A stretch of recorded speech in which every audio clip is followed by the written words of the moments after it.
All right, so we got right now 12:50 at 1 p.m. We're gonna start the session. Um, I might even play some music for a little bit, but we got till 1 o'clock. We're gonna get it hitting. So do what y'all do until one. I'll put some music on. Yeah, go ahead, Sesh. Let's do it. Set the vibe, Sesh. Set the vibes up. I'm gonna get. I'm gonna hit the. Yeah, I'm gonna hit the lab. Yeah, man, that's my brother right there. What's good, man? It's cracking, man. popping, baby. What up? My brother right there. What you on Hey, today? shit, about to roll up. Listen to that music sessions about to play until we get right. These sessions don't know when we give it some bullshit. Hey, I just found out I ain't even gonna put that on the air like that. I was about to put something on the air. We got replays live, y'all. Watch what Bro, you said. bro, we was in a fucking in the clubhouse last night, right? I don't know. Like What's somebody, your shit? we was in like some music clubhouse or some shit yesterday. Oh yeah. We Yo, was I oh passed yeah. out again. Hey, yo, Yeah, I I was doped passing out. out too. No cap, I was falling asleep. That shit was a vibe, yo. I was falling asleep. What would it be? And then she woke me up like, all right, guys, that was nice. I Yeah, was my like, wife oh was like, "Yo, what shit. the fuck?" Who started talking? I was like, Y'all "What the fuck heard is up. that?" Hey, that shit was a vibe though. We was lit last night. Shout out to everybody hopping in, man. Brandon, what up? Hey, feel free to hop up, man. We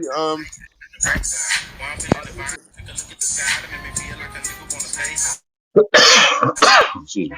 session session's about to get the Yo, vibe right. We starting this session at 1 o'clock. We got Jada We're gonna Heard up start in the this building. session. What's up, We're gentlemen? gonna have some fun today. I'm sipping on a strawberry lemonade from Calypso. Let's have Green Boys talk that talk. Down, Shit, even I'm though I fucking need them, and sitting I'm gonna here end up fucking them shit playing back up. Remy, bro. I ain't too good. I'm still learning. It's 3 of 4 of. That's it. To the herb, what up? Definitely. Anybody raise your hand if you want to come up and speak, man. We starting the session in 5 minutes at 1 p.m. We're gonna get into some fun and we're gonna get into some new grower activities. And we're gonna do a little bit of role playing as I'm gonna be the new grower and y'all gonna help me by answering my questions and leading me in the right direction. Whether it be where, when, how, or why. That's gonna be the topic of today. Where, when, how, and why. And I'm gonna be the new grower, and y'all job is to help me figure out when, where, how, and why. And each answer should be able to answer all four of those, each when, how, and why. When it comes to helping me out. So we'll start in 5 minutes. I'm rolling up where the music? sessions. I know she ain't get fired from her day job. Oh, she left. All right, I got Oh no, y'all. no, We she here. turn. Oh, there she go. There she go. Yeah, She I back. had got a phone call. I Oh got wow, you know she popular. I can't even be mad. You know that girl phone be rocking. you. She got three of them. She thought Yeah, I she got thought two. buying extra phones was going to remedy I the got situation. two now. They call all three of them shits now. Victoria, what up? Hey babies, how are you guys doing? Doing good. What's up, V? What's up? What's What's up? up, I got a yo? question. What's up? What? So, this motherfucker grown by Green in Massachusetts and dropped off three plants to my house. So now he's my plant baby daddy. I don't know why he dropped off. I don't know why Caleb thought he could drop. My hot girl summer is canceled because I can't go nowhere because now I have Oh plants. And I'm very upset about it. It's upsetting me and my homegirls. It's yeah. cold here. I have a tent. I have all the lights. What do I do? Like, okay, so it's cold enough where I no longer have the heat on in my house, right? Because it's like 60 degrees during the day. I have these three plants. I can produce product with what you guys, I don't really know. So, where am I put it? In my dining room? Like a tent don't look cute in my house. I Hey, have what size? one. What size tenant is it? First of all. Um, see. That's the thing. I have it. What am I gonna do with these How y'all breeders are weird people. Y'all Ah, drop plants off at people's homes. Now I wow. gotta keep it alive. I'm 5'11", so the Hey, tent. we the same height too. That's crazy. No, he really dropped them. He was like, "I have a present for you." I was like, "Do you want to be connected to me? Because these are children." Mm-hmm. So now you're my plant baby daddy. I was like, "I need soil, Caleb," and he Ah, was like, that's buy Pampers it. I was in like, the oh plant world. no, these are your kids. I will take you to child support marijuana court. Yeah. How dare you? You gonna come over here? He's coming over today because I need to know what to do. It's cold outside still at night. I have to bring this tent inside. Where do I put it? What's the light set? No one tells you anything. They think you're giving a gift. Hey, This gift ain't real. I got kids. I named one Sebastian because his fucking leaves are weird. He keeps on drooping on one side. Mm. I got a charismatic one, Sebastian's droopy ass. And then she's a bitch. She's a lady. She's, hot ass. We're Fuck, I'm gonna gonna do with these we're gonna weed get you right. plants. We're gonna get you right today, Victoria. I promise. We're gonna get you right from point A to point B. We're gonna make sure those babies get well taken care of. And thank y'all for joining us 1 p.m. Man, we about to get it rocking. Thank you for joining and rocking with us. This team ZaZa. We came to talk plants today with y'all, some of the best around the world. So hit that greenhouse, follow some of the moderators as well, or follow the speakers, and we'll follow y'all back. And make sure that you share. Use that little box down at the bottom. Share on Clubhouse. Time to join the conversation. And I think that was a perfect entry, Victoria, as a brand new grower. And we like to focus these groups on brand They new smell growers. like gas though. Like I am so upset. I don't know what to do. Like this is not my lane. Okay. So let's see, Stones. With all of that information you got so far, Stones, where are you going to tell her to start? Stones, you there? No? Stones ain't there. So, Green Boy, you there? No? Who hit? Who hit? Who hit? Who with me? Because I'm gonna answer all these questions if y'all ain't here. Medical. What would you tell I'm her to moving start? the tent in as you guys are talking to me. Like I'll show you pictures. Yo, So I move the tent in the house yo. as you're telling me tips on what to do. I already have all the lights. I bought the shit. I just wasn't ready to. I didn't know he was gonna. Because a lot of people fuck with me here in the industry and shit. So I Mm. didn't know he was gonna push me in this direction. You know what I'm saying? So now that I'm here, while y'all are Where do you talking, I'm gonna start? move the tent and I can show you pictures. I'll PTR. So if you real like this is the perfect opportunity for me to put. Exactly. I gotta This is put a, them somewhere. this is a perfect opportunity, a good learning experience too. Where would you tell her to start? Medical. What advice would you give her? Where did she start at? I mean, first I'll ask questions. How Mm-hmm. how how how big are the plants? What kind of soil you was in? Mm-hmm.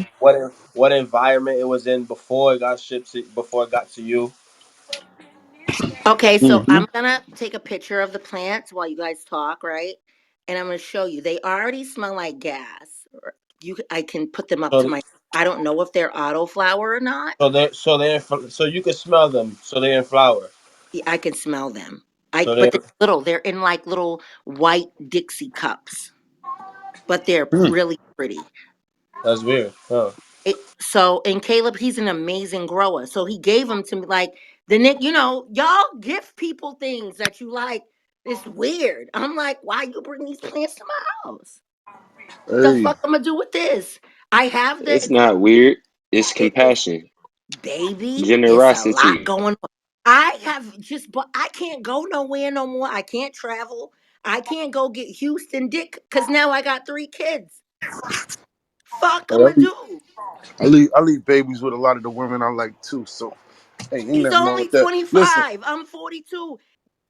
hey, ain't nothing wrong with that. Stella, hey, you know how it's happened for her. Stella, So hey, I'm Stella loved the bringing the whole tent situation. in the house as we talk. Flav, what advice would you give to her, Flav? Flav Get knows the me. tent set up. There you go. Real simple. Slave, Get Caleb that thing dropped set up. weed plants There off at you my go. house. Then he You tried gotta to have it lay his set up head in my first. You lap. can't do I'm nothing like, without that. Caleb, why are you here? He's like, I just like it here. It's so comfy and cozy. I'm like, get out. You Oh, cannot live here. comfy and Leave me cozy. alone. Y'all breeders like me because I'm a cozy broad. Let me tell you something. Cozy. I'm a cozy Cozy, bitch. bro. Okay, So damn. listen, Hey. I make stuff with your, what y'all Yikes! grow. But I gotta figure out. Y'all gotta help me. I really gotta figure out where I'm Yo. gonna put these plants because I can't Yo. kill them. Because I like Caleb and he grows great genetics. I called Kathy Brown and Doc Ray up. I just got off the phone with them. They're having an event. I don't really know what to do. I have to bring this tin in. It happened 2 days ago. I can't leave these plants on my deep freezer. Seriously, I need help. Yo, you got to bring the tin in. That's the first thing. Flav got you right in a good direction. You got to set the tin up. That's the first thing. Environment. We got to give those plants the proper environment to be in. So first thing you need to do is set that tin up. All right, so while I set the tin up, just have the regular conversation. You're gonna walk me through this today, if you don't mind. I'll send you Cash App, like I don't care, but I really need like help. We got you. You came in the right place today, around some of the best in the world. And they can't wait to help you out, get this up and running. And we're gonna see a full growth setup in her PTR by the end of the day. I'm about to show y'all. It's fucking crazy. And y'all need to talk to Caleb and tell him don't be dropping plants off. We can't have him going forward in bitches' lives and just dropping plants off at their houses. Hey, if that's the arrangement y'all got set up. There's literally no arrangement. I could have given birth to this kid. I think a lot of y'all have an affection for me because I'm black, I'm warming, I'm hot, I cook food, I put, and I put infused food and stuff. I have a cozy apartment. I got throw blankets on my couch. Y'all niggas just get Throw cozy when you could blankets. kick your feet up and take a shower Yo. and it smells like a Not the throw candle. blanket. Not That's the what you throw like. blanket. You like the fact that you can just come over here and I can hold your head like I'm Harriet Tubman. That's Hey, what That's you like. crazy. hey, hey, I'm vulnerable. You know what I'm saying? Hey, vulnerable It situation always sounds smells like. like a pound cake over here. You know what I mean? Like I'm cooking. I'm like, you Yikes! hungry? That's the Smell like problem. smell like pie I'll want to crust in that leave your stuff. motherfucker. Then you want to come back. And Oh, pie I want to come crust. back and hang out with It is Victoria. compassion and generosity. There you Exactly. go. You want to come kick your And a feet up little and tell something, me something on about the your little side. You get the raggedy bitch problems and shit. I'm at that age.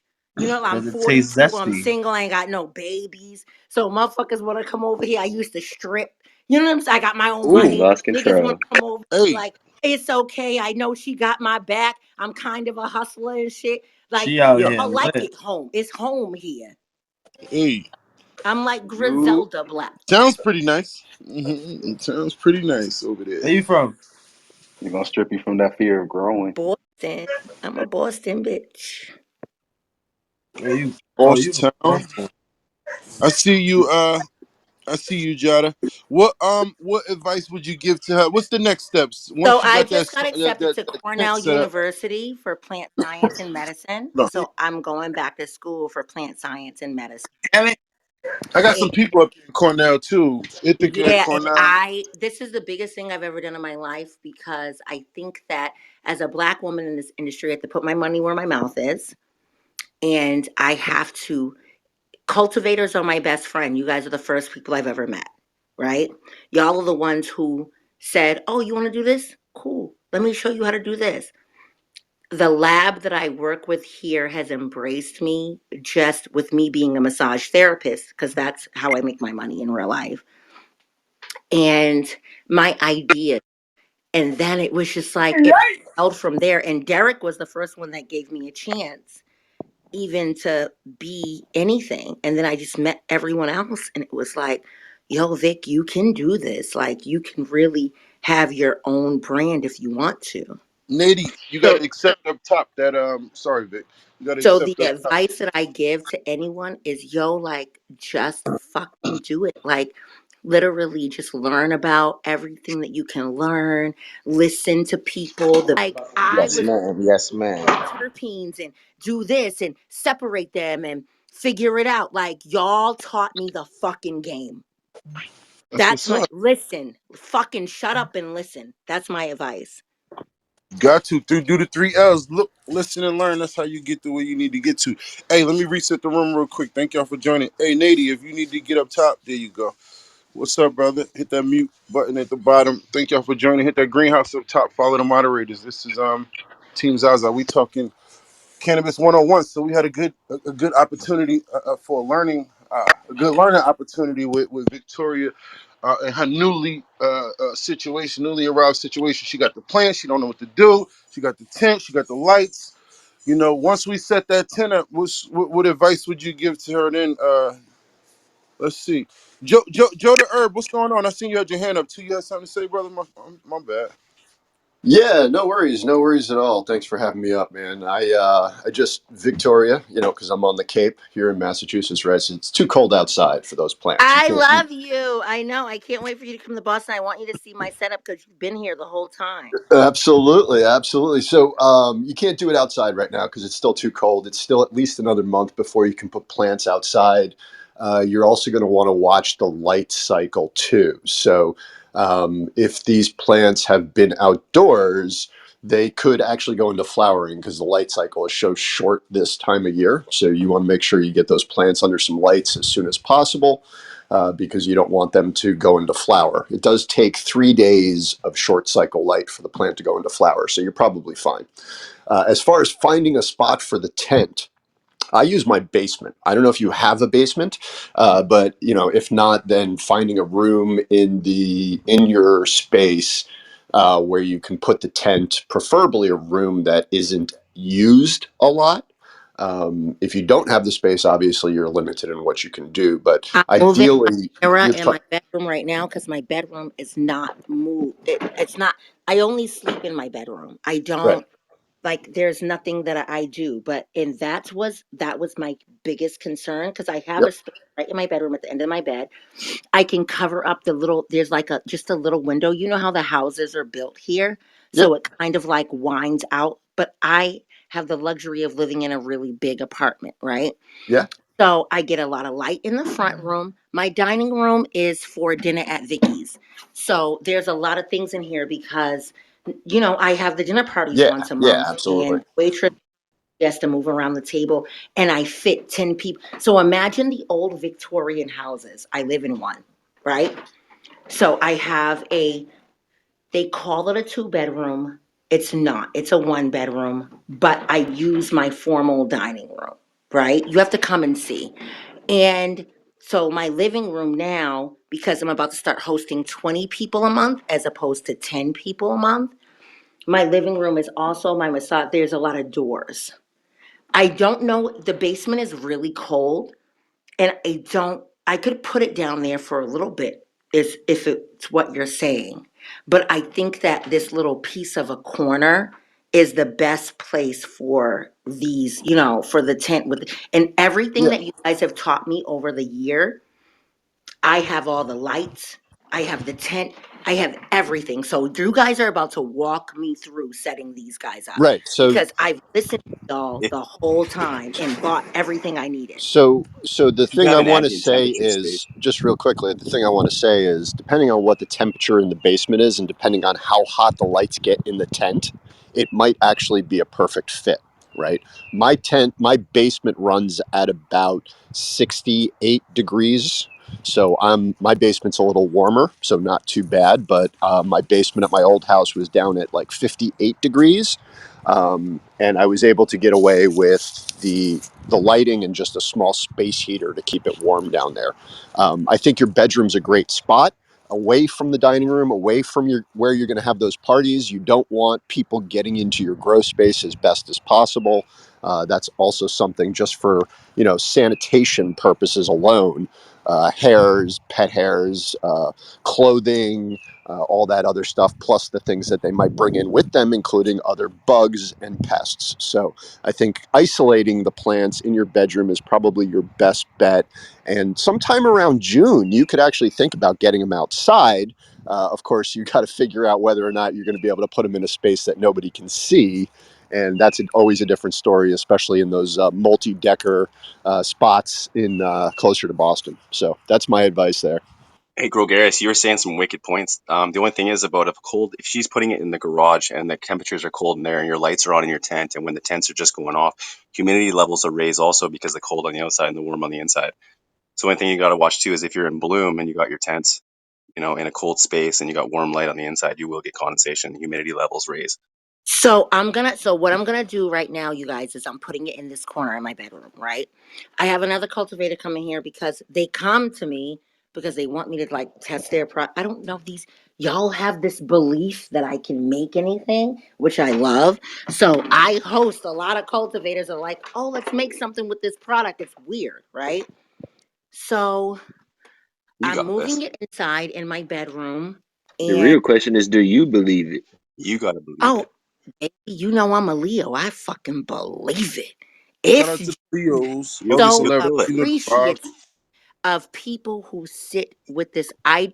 My goal was never to be you guys. Like y'all sit with the plant a lot. Like you can't go. Y'all are weird ass motherfuckers.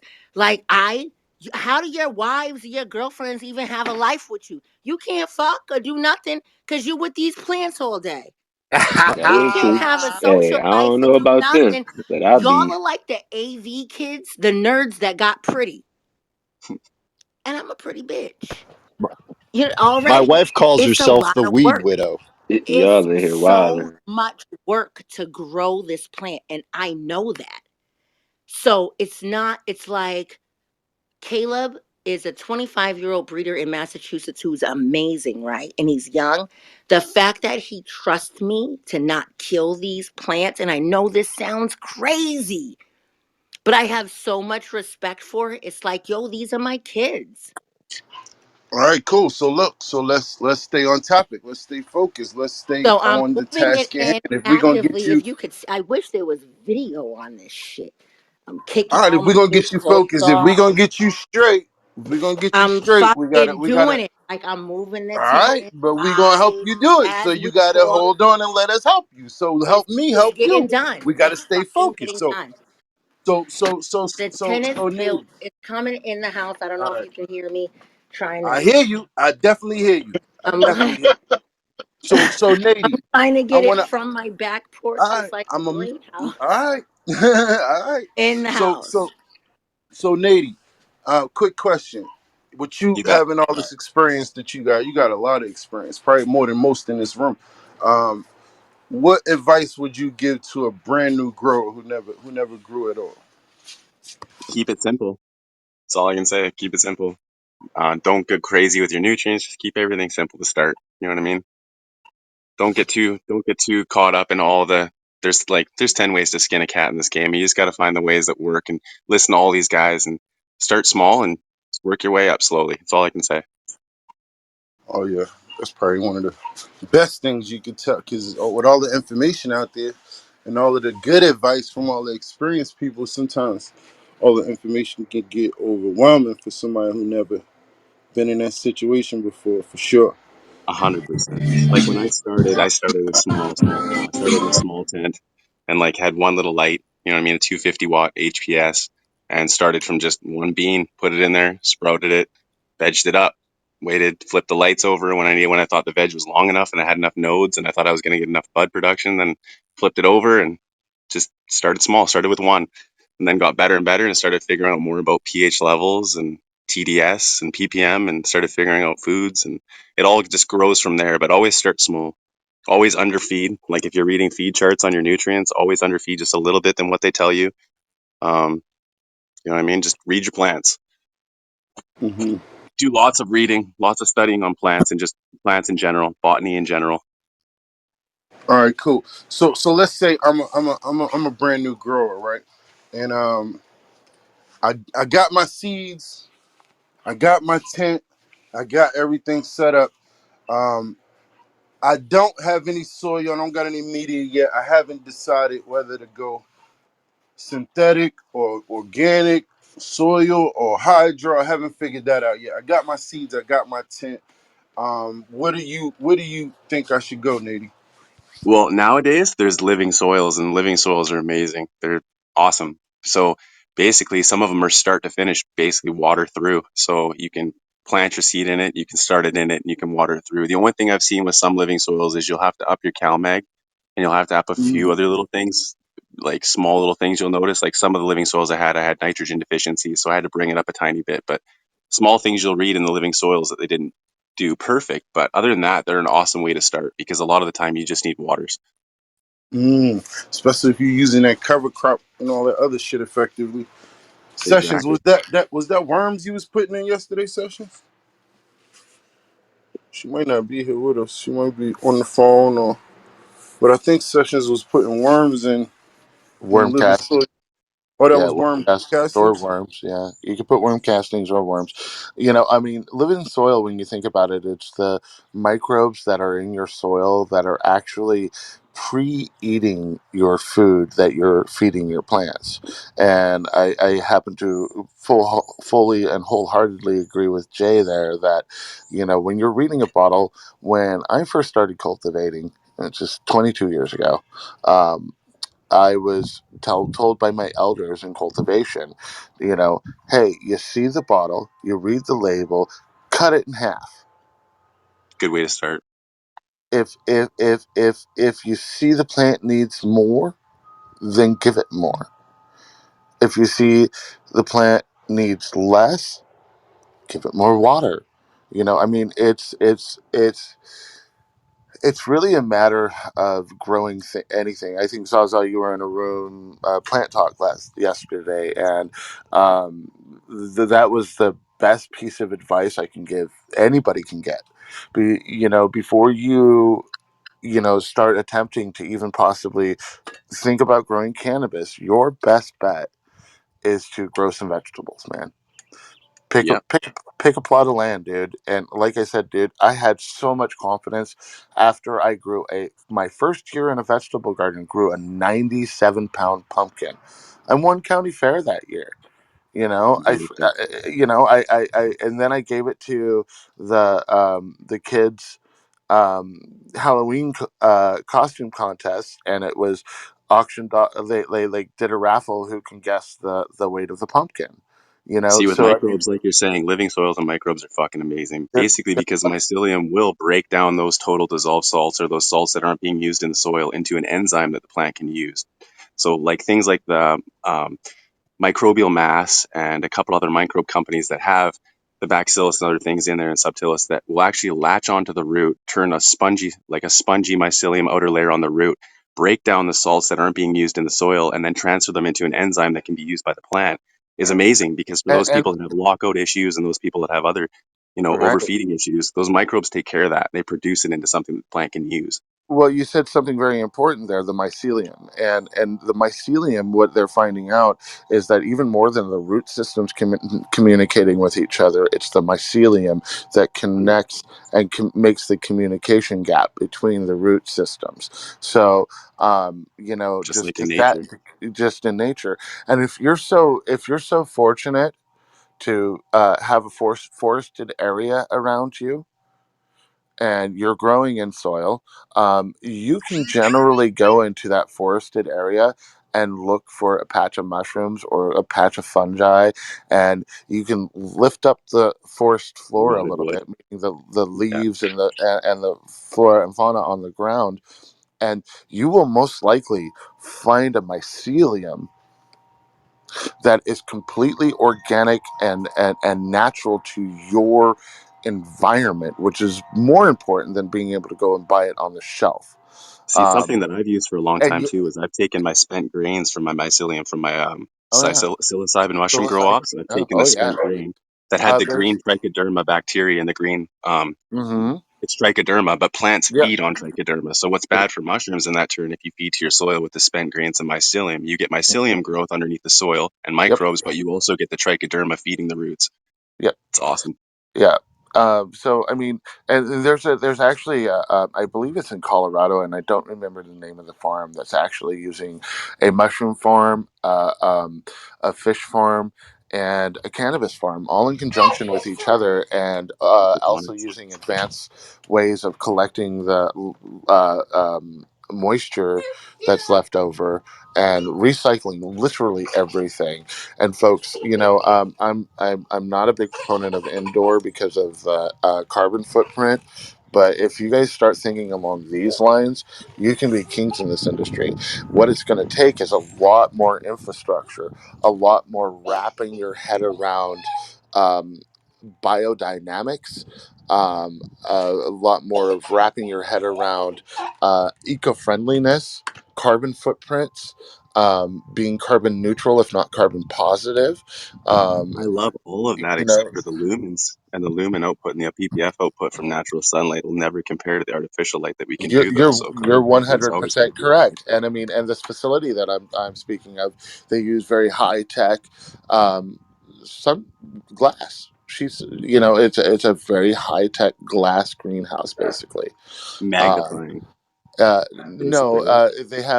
it's not magnifying because that could be very Yeah. bad for your plants. But so there's some temperance in the glass that's only allowing XYZ through.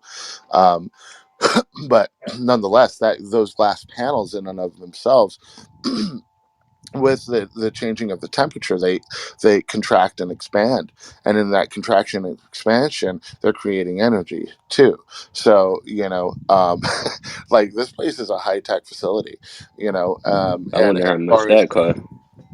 billions, millions, millions and millions of dollars. But you're talking about something that will run on basically employees after you get it set up, because the way they have it set up is the fish farm feeds the plants, all the extra water goes over to the mushroom farm, all the mushroom farms, and now they're selling mushrooms, fish, and cannabis. So they're fucking hitting this bitch threefold. They've got two ancillary businesses that have zero to do with freaking cannabis, and they've cut their expenses down to damn near zero because they're recycling all the water. So when you invest in something like that, you invest in it as though you it's business practice to say each year of running this costs XYZ, and then you spread the expense, the initial output over, let's say, 20 years of production, and it's paid for itself, and is as making you money the whole time as well. It always comes So into initial investments, right? As long as the initial yeah. investments and the money's there for financing, Hmm. then that's Hmm. where everything will start. But it's always the financing. Hmm. If there's the money there, you can do all that stuff. But Yeah, totally. If the money's there, you can do all that stuff. But you know, um, I am a big proponent though of home grow. I think it's very important that people grow, because I think it's very important that people outside of the industry that are consumers really take mind as to how hard it is to actually produce a viable cannabis plant. Because that experience alone will give everybody a greater appreciation for what, let's say, people like me have been doing for the last 22 years, providing at least a good half the nation with its cannabis. But now everybody's going over to these cookies brands and these, and I'm telling you from sheer experience that they're not giving you what you used to get. They're giving you a watered down, washed out version of what used to be available. I know. I've been Can in I it for tell 20 you guys years. something as someone who's coming in the industry new? The way, and you guys would never believe the way that people who are even in the social equity market here in Massachusetts, are you ready for your products to be produced? Are you ready for this? Are you ready for that? Are you ready? And I'm like, yo, do you have a manufacturer's license? Are you going to give me, like, they're fucking the greediest people I've ever met in my fucking life. It's so bad. Like, it's scary. It is. You have not met snake oil salesmen until you know, like, these people. Yeah, you I haven't met snake oil salesman, and until you've tried to freaking apply for an Steven, it's equity so application. bad, yo. Like, it's so bad. I've had a motherfucker from four different. I had a guy who's now the GM of, and I'm gonna say it because it's ridiculous. Wanted to start like a industry, like a. He was like, "Oh, I want to do something like, a record label where I have cannabis artists underneath me, and you're the best cannabis chef." And I was like, "No, I'm not. I'm not the best cannabis chef that you've ever met. I'm not, because I'm not. I'm good enough for me." Yo, people want to take like, they come to me and they're like, "Oh, let's do this. I can put it on the market." And I'm like, if it's not my own money, I'm not putting it on the market. If it's not, like, I don't ask for investors. Dispensary people who are in the social equity fucking program in Massachusetts call me up and they're like hungry. "Oh, you want to put your products in my dispensary?" And I'm like, "No, I don't know if we all align together." Like, when you touch the plant, and I learned, I was like, I'm never talking to non-plant touching people ever again. It's bad. And I ain't got, like, I have my own money. I am telling you the truth. It's bad. Bad. All right, cool. So, let me set the room real quick. Thank y'all for joining. This is Team ZaZa. We talking cannabis with some of the best around the world. Steven, thank you for joining us, man. Another really experienced cultivar. Jeff, another one, legend in the game, and we appreciate y'all rocking with us. Follow all the moderators. We'll make sure to follow y'all back, and share the club through our clubhouse. Tell them to join the conversation. Um, if we sometimes we do like to focus on a newer growth, because we really understand that we can change the narrative and the story a bit, in the future, based on some of the things we don't like that happens in our industry. But I think Stephen touched on a topic that we rarely ever really focus on, and I think that we should really focus on a lot more, and that is the effects on the environment. And when we think in terms of uh, indoor versus outdoor, in whatever state or climate you're in, um, how can we what can we do in our area locally to help impact or help make change when it comes to the environment? Um, that's I've got a couple of pieces of advice. I mean, I'm not an indoor cultivator, so if you want those kind of tips, my go-to person would be Flav. Um, so Flav Mice there, he's got a lot of indoor experience, and but to offset, is a good way to start. So if you live in an area where you are able to, let's say, grow a vegetable garden outside, do it. If you're making good money, and then when you grow those vegetables, if you're sitting there with a bunch of vegetables, not knowing what to do with them, donate them. Find your local, let's say, childcare facility or elderly facility, you know, and give it to them. Go, here, I have an excess of food from that I grew in my vegetable garden that I know is really good nutrients and really good food.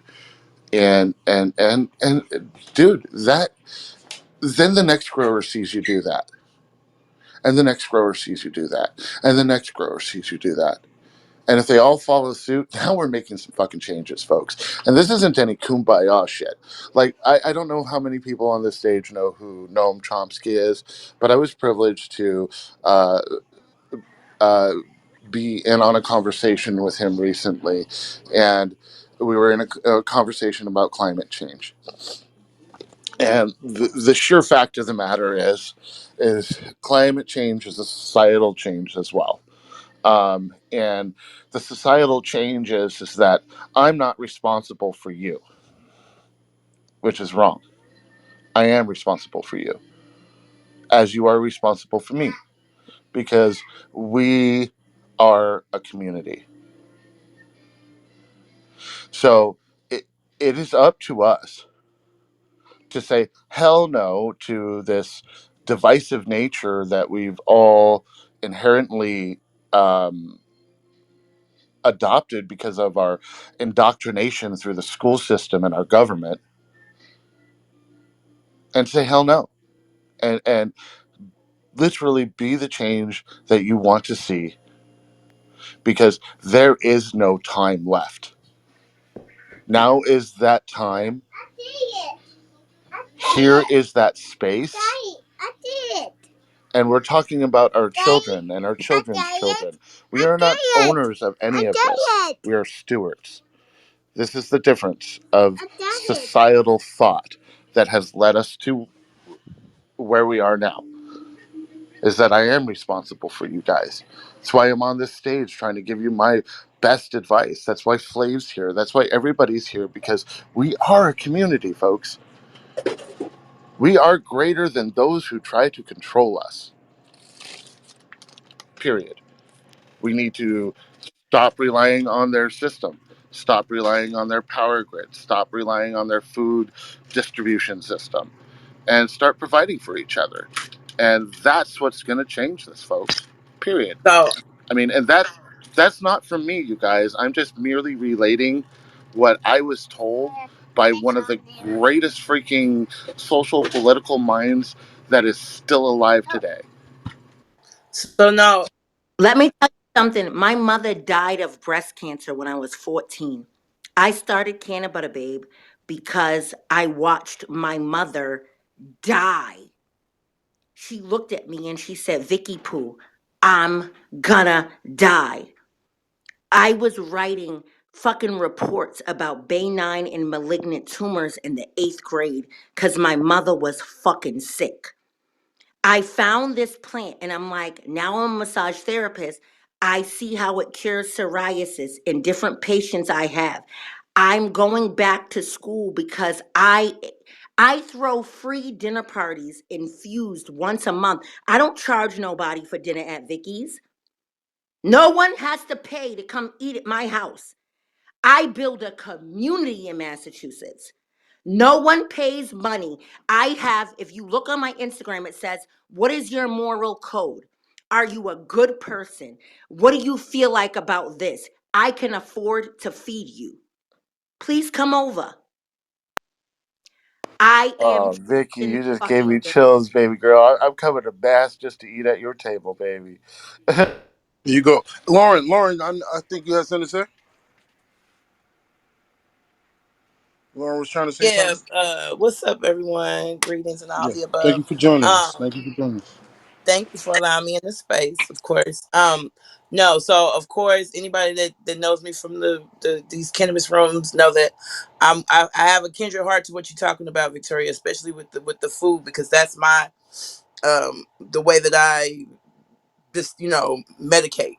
Nevertheless, I have not had the most success with growing cannabis, but I have had a hell of a lot of success growing, starting my vegetable garden. So that's where I just kind of took a step back and like, if I can get these seeds to grow, I can get these other seeds to grow, right?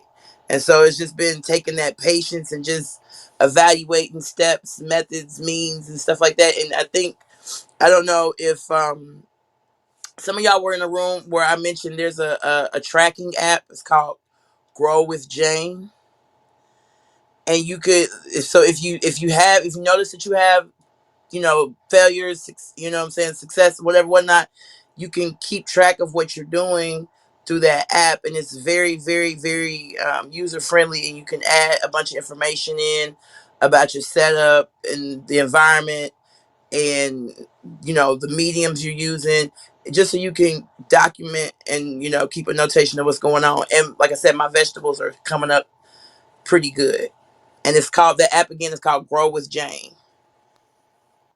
There you go. So that's nice little advice to give to a newer grower if they want to be able to document or keep a journal of their growth. So we're gonna switch gears a little bit.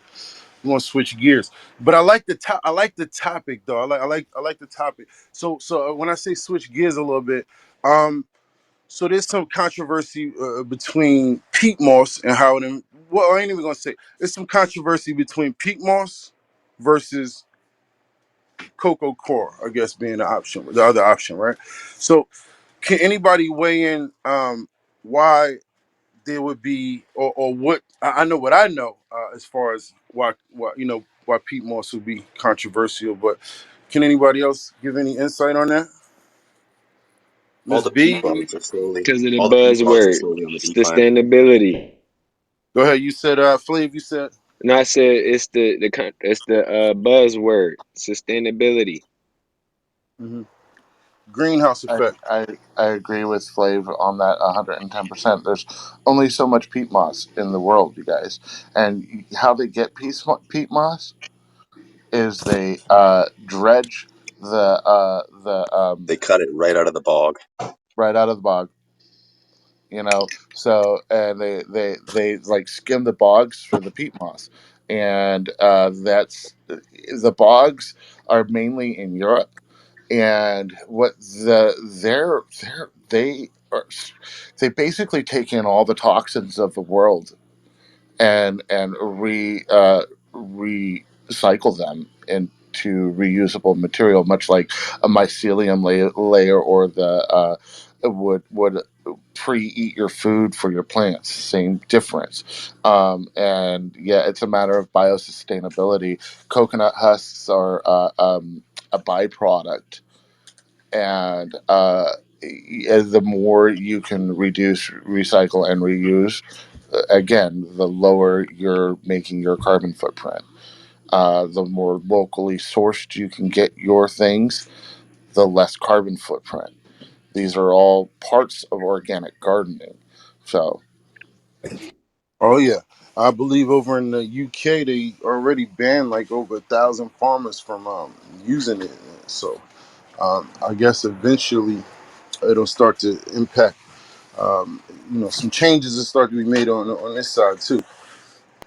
But I think in terms of all of these products and labels and these companies that market the peat moss and I also from what I read, there's a difference in how fast peat moss breaks down. So in some cases even causing a negative environment for the roots, being that it breaks down too fast.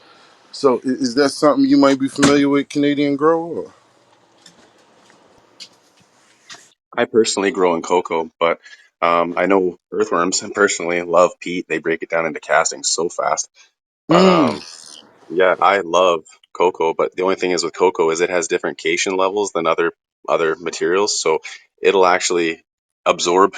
Like for example, CalMag, you have to up your CalMag in the first little while because the cocoa will actually absorb a certain amount before it'll actually release it back to the plant or before it'll allow the plant to absorb any of it. So that's the only thing about cocoa is a lot of guys will start it and they're wondering why they're getting deficiencies or they're not you know having problems with their nutrients growing inside of cocoa for the first little while. But yeah, it's just because it has different cation levels than other materials. Yeah, that was a Mm. hell of a point because that's really the truth of the matter. It's like, they both really have their pros and cons when you look at them. But truth be told, I don't think anything we have is truly sustainable. If we're going to really get into that rabbit hole and talk about sustainability and carbon footprint and all of these things, what is sustainability then? Like, what are we deeming as sustainable, and what are we deeming, um, the basis of that argument? I have And then when we look at I, even food production, right? Most of our food is even going into indoors production. So even with True. like the natural light being the quote unquote best, why isn't our actual food production being grown naturally under the sun? It's a reason for that because it's not sustainable, even though it may be the best way. So Yeah, I what have is an answer to sustainability? organic production isn't nearly change in Right. my organic production diet. doesn't produce nearly as much as artificial, just because of the plain facts that we just can't.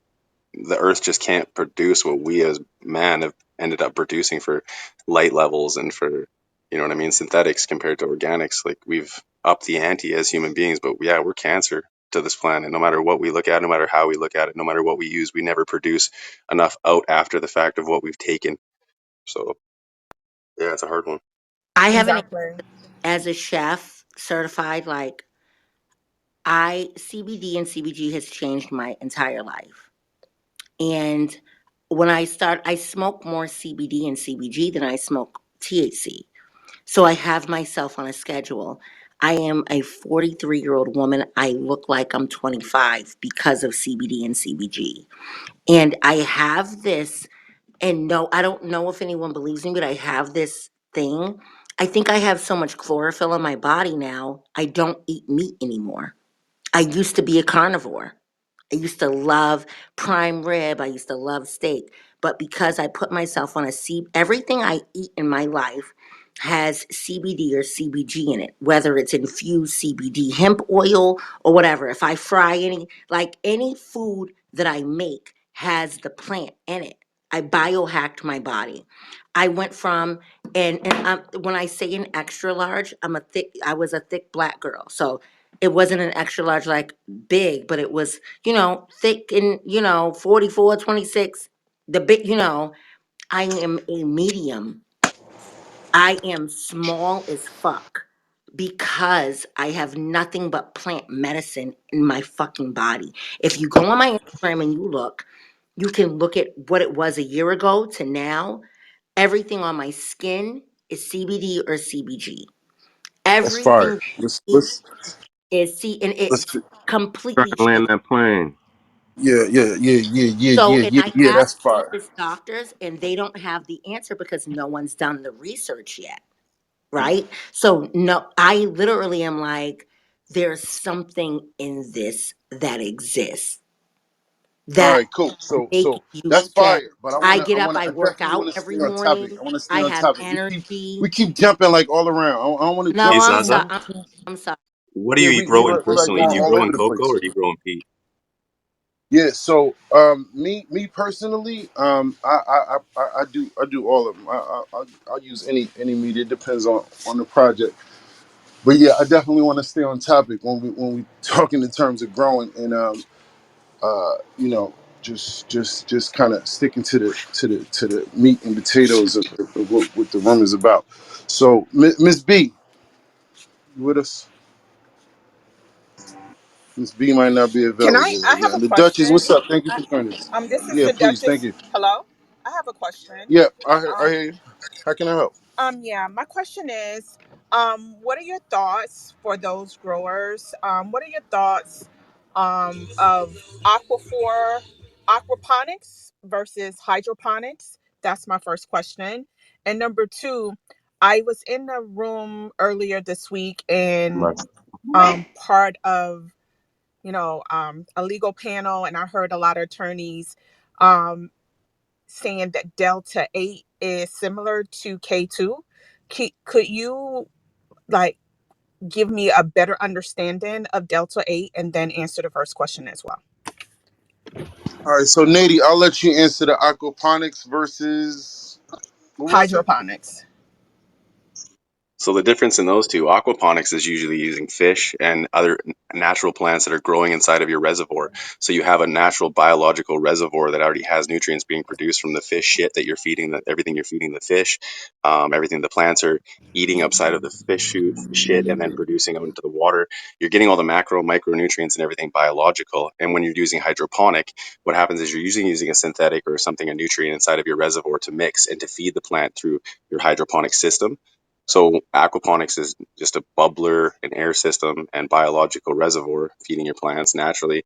And hydroponic is usually done with salts or done with a fertilizer of some sort run through your water lines and through your reservoir down through the system. So, and there's a couple different ways to do hydroponics too. There's drip feeds, there's flood tables, there's what is it called, ebb and flow. There's lots of different ways to do hydroponics, and so yeah, So all which depends on. one is going to give you what in terms of quality? Are they both similar, or can you kind of manipulate, the quality of your plant? See, that's the thing. You can manipulate more with hydroponics, being the fact that you can introduce different salts or different synthetics at different times. So you can up Okay. potassium levels, you can up phosphorus levels later in bloom. You know what I mean. You can introduce things as the plant needs, or you can up the ante of your plant depending on how it's taking things in. So constantly testing and changing your reservoir water is out important too, because pH levels will change quick as the plant absorbs it, and acidity levels will raise with hydroponics. And the thing about hydroponics also is if you leave them, if you walk away for a weekend, you think you're going to go camping and come back and your feeder system was perfect or something, you can it'll build acidity fast and like cook your roots. And once your roots are cooked, there's no way to bring them back. They're pretty much, you fuck the whole plant from the bottom up. So it's just a slow decline from there. So aquaponics is nice because when the biological system's already growing, you can leave it for a weekend because your fish, as long as your fish have some food and they're eating and your plants are eating and everything's sitting in the nutrient system, you're not going to have an issue with it, right? But hydroponics, you got to stay a little more on. You got to test your salts going in. You got to see how many salts are being eaten and test your TDS out, so you can also see how much they're absorbing, lower your Okay. levels and raise your levels. So it's becomes a little more math with hydroponic than aquaponic. It's just aquaponic is just a little bit of investment to get started with the fish and the pond and everything to get it, going. But once it's going, it's going. Okay. Okay. Perfect. Thank you for that. Yeah, no worries. Appreciate you. Hey, Flav, so can you answer the CBD question No, yeah, the Delta 8 and the versus K2. if Delta 8 is similar to K2? Flav, you with us? No, I don't know who else can answer that. I mean, I don't know much about. I don't know much about. What is K2? It's like a K2 is synthetic. the old school synthetic version of a drug Molly's. that used to I get can answer marketed. that. Number one. So K2 Yeah. and Delta 8 are not very similar. The only thing that Delta 8 is gonna, it's just made in the lab. It's just cannabis lab technicians extracting THC basically and making a synthetic version of it. It's very simple. And it's easy access to get into these cannabis labs because the dudes let you in. It's not like Well, K2 at all. let me Like elaborate a little bit on the Delta 8. The Delta 8, it's not actually synthetic, it's synthetically derived, exact. meaning that it appears naturally in the cannabis plant, and it is a cannabinoid. Full spectrum oil or full spectrum contains delta 8 at a very low percentage. Okay. But if you take a billion plants, now you have delta 8 in a high percentage. So these companies, or these I guess entities that have been creating or producing hemp plants, guess what hasn't been selling a lot? CBD. So if you have a whole bunch of hemp plants, guess what you now can make? A whole bunch of Delta 8. And guess what you can do now? You can sell it. So your hemp or your CBD that wasn't selling, now it does because you make it Delta 8. Bomb To ass. my You're the knowledge, to bomb. Yeah, thank you for to that. kn- to, Thank you for that. I just wanted to to have some clarification because as an attorney, I hate when attorneys, give the wrong information to an audience. And so when this panel was like, yeah, Delta 8 is like K2, you don't want to take it, was, I was like, no, the fuck it's not. But hey, but I just wanted to just get Michelle, if clarification I from the could afford experts. you, I would tell you all the things I'm learning. I can't afford you yet, but one day I will. And I told you that a long time ago. hey, Duchess, I think what they're referring to is that, from my knowledge of the mass production of Delta 8, it's actually a conversion of either THC or CBD into Delta 8. Um, and what is similar is that it's unregulated, meaning that they can leave leftover residue from the process of creating it in the product with no regulation. I think, And Stephen, yeah, I'm sorry, isn't that because of the markets that it's being sold in are in unregulated markets? The same correct. people that couldn't get permits are the ones that are making this Delta 8 now. You are correct. You guys are, uh, so here, let me just explain a little situation that's currently happening to me that might um, um, enlighten you guys. Okay, so for 5 years now, I've been licensed by my county to cultivate cannabis, right? So I do have my state license. Last year, my county.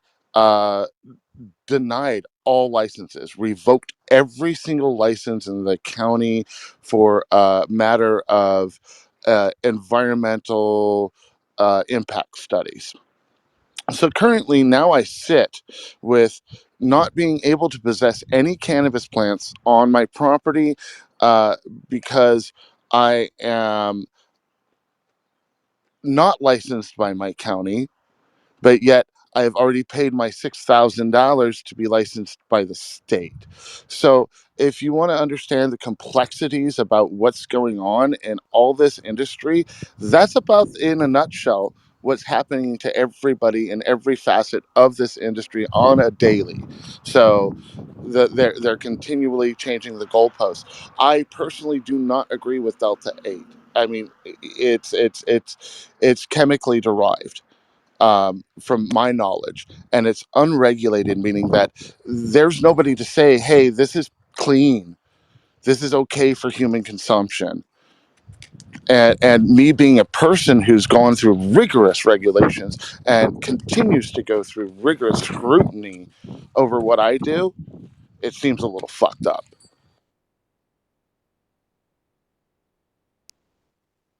It's a good point.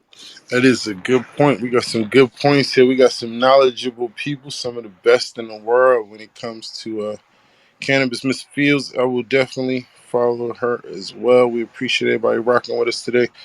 Stones, what up? Stones probably kicking back. Go Gary, yes, my brother. So let's draw back a little bit. Let's draw back in terms of the newer grower. Um, so if I'm approaching, I think we started off. I had just bought some seeds, and I want to. I got my setup. Everything's right. Uh, Nady, we asked you if we should go synthetics or so. Like, how? Where should we start? A lot of people just start with a simple grow, micro, bloom, 3-part kit. You know what I mean? That's Yeah. like where a lot of people go because it's so simple. You just read the back Yeah. of the chart and it tells you where Mm. to introduce it and when to start your bloom, how much. So that's a super simple way is just to get the 3-part kit. Yeah. Yeah. Yeah. Oh yeah. Yeah. I know you mentioned three. You mentioned look, I drew back too far. You mentioned living soil the first time, so you said living soil, and then when I Yep. think in terms of living soil too, no, but that's a good one too, because when I first, it was the 3-part general hydro, boom, grow, veg, and the bio shit, and Yeah, it is that's flora micro, usually flora bloom. everybody starts, but at the same time, like you was right too, in the sense that now recently there's been this wave of popularity of living soil, and if you I'm even learning it a little bit, and I realize like there's so many different uses of a cover crop, and so many different, and it all creates this environment where initially you won't have to do anything but water it with regular tap water, if your your environment is set up correctly as far as the living soil. You're um basically replicating nature. Exactly. there You're you go. you're doing exactly what nature does. hmm It's like the farmers are trying to replicate, and we try to do it what they do on a small, tiny scale. Because, man, it gets deep, man, with the whole science of the cover crops and um, Mycology and botany is a huge, huge fucking, oh yeah, it's a man, big topic, man. It's so deep. You know what I mean? hmm and it's so much more than just worms. I know Steven was pointing that out. With when I was thinking living soil, I'm thinking worms and bugs, but no, it's more so the microbiology that's Microbes. happening. You betcha. Mycelium's so important. It's like it's the branch network in Earth. So everything has it in it. Every bark in every tree, every root system, every plant, everything you see outside is living. Everything you walk on your grass, underneath that, there's a whole network of mycelium that touches every single plant. Lets every plant know what's going on. It's like a telephone network or an internet network for plants. And if you can introduce it into your pots, it'll branch onto your root system. It'll eat salts. It'll get rid of microbes. It'll help out with good microbes, get rid of bad microbes. It's an awesome biological way to, build a soil system that's full, How? that's complete. How we do it? What's the pH? Like, tell me how. What can I do with my compost from my kitchen? Because I believe that soil is going to go extinct at some point, right? Your compost in your kitchen is So going to get broken down by earthworms, and earthworms are going to create castings from what they eat. And what they okay, eat is they the- leave that little black, looks like little tiny black turds all over the place underneath what you're inside of your compost or your mulch. That's all good, useful nutrients that worms have eaten everything and then broken it down into a completely usable how nutrient for long the I gotta plant. grow compost in order for it to be viable? And at what point, like I've had compost that I've made, Jay, last year, and it don't stink. So what is the pH that it should be at for me to put it with my soil? Like, how do I make living soil? Like, you know what I'm saying? Like, give me the blue. It's more than just like fertilizer and stuff like that. It's a complete living soil is basically something that bugs, plants, everything has been feeding on, has been living on. It's created bacteria. It's living and then it's dead, and then whatever was dead started to get reproduced into more living, and it's been living on its own for a while. So it's more than just compost or more than just one single thing or saying that you can just put all your food scraps and then wait till it becomes a living soil. It's a lot more to it. So a lot of the companies that'll do it will get a good base from a good soil, and then they'll start introducing small bits of compost and worms and things, and then they'll wait months and months for that soil to just biologically eat itself and produce good nutrients for what plants are going to want to eat. How can a home gardener make this living soil within a year? Because it takes a long time. If I wanted to start a living soil, say I have a homestead, Yeah. could you, and I know this is a hard question, it's wild, how could I build my own living soil? Well, you can start, well, there's recipes and there is things on the internet. You can start buying products. So in Canada, we have something called Gaia nutrients, and it's basically all organically derived nutrients. So they have everything from glacial rock dust to sea kelp to everything that's all beneficial nutrients for plants. And what you can do is you can get a good, well, you can do a peat moss or a cocoa soil if you want it or whatever you want, get it started and start introducing slow microbes into it, just basically organic microbes and different nutrients into it. Let it sit, but you can introduce worms to that. You can do everything and then mix it all up and just let them slowly eat the nutrients from the plants and everything and break it all down. Um, and you're creating your own over a time period. But I've never built my own living soil, so I couldn't tell you directly what to introduce, what to do, how long it would take. It's really hard for me to say. I've always just bought my living soils from good companies, reputable companies. But I one as a more home question, grower, because I live by the because I'm going to experiment. I live by the beach here in Boston. I'm 7 minutes from the beach. Do you think I can take the seaweed that washes up and break it down and grind it up and you start can to take make that a living seaweed and soil with that? yeah, for Okay. sure. Yes, So yes, I'm Seaweed is gonna a start great. doing Seaweed is a 100%. great. Seaweed is a great plant growth regulator, natural plant growth regulator. You can take sea kelps, dry them out, break them down into a powder. Same thing with you can do with banana peels as like a phosphorus or like a potassium um, boost. You can take banana peels, dry them out in your windowsills, or old banana peels, then bust them up into a fine powder, and you can sprinkle that around the top of your plants during bloom, and it's a instant potassium and phosphorus boost on your plants to increase nodes and increase bud sizes. There's I'm lots gonna of play different with things it like and I'm that. gonna come back to y'all and let you know Hey, because it's Yeah, about and the there's And also one I like plant. I'm gonna concur. play with it. I'm gonna take one plant that Caleb gave me, grown by green, and I'm gonna play with it and see how I can grow it. You know what I'm if you live saying? by the And ocean, if you live by the ocean too, you can take a fire barrel and you can collect all the seashells. You can cook a fire underneath all those seashells, boil the shit on, like cook them right hard until they go to like almost ready to crisp into And powder, one of my and then you break massage them into clients powder. gave me all his branches from a mimosa that he grew because I was like, yo, I want to break this down and I want to make it like mulch. So I have a bunch of branches that he grew and I'm going to make it the bottom of my mulch so for Mimosa I, hostility.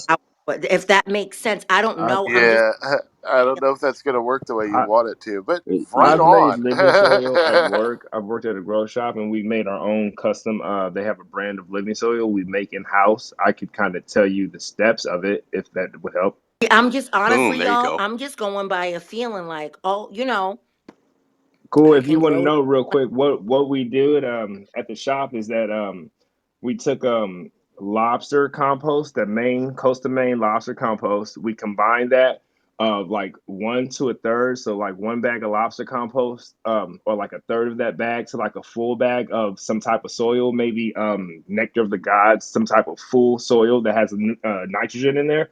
You combine the compost, and then they also had the boss used to char. He had this wood that he got from Colorado, and he would char it. It's called Carbon biochar. Yeah, biochar. Yeah.